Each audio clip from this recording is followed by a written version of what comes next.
This patient has had severe torticollis since being a little girl. There's her CBCT, and there is what her posture. Drop your arms so they're down the side.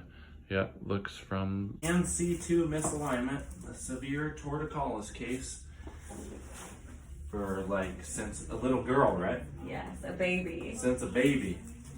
All this most likely could have been avoided had her family known about upper cervical chiropractic, but she's grown this way and we're about ready to get rid of the cause.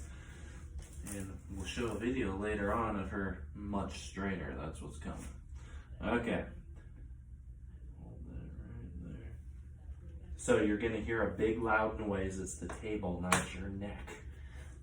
So the first adjustment is C2. There's one. Stay right there. Totally different than what you expected. Yeah. Actually, yes. The noise is the table, not your neck. Oh, Okay. Now we're going to adjust the atlas.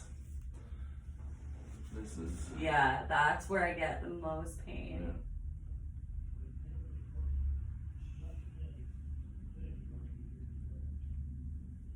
This one you're going to feel a little more, but still not much. Okay.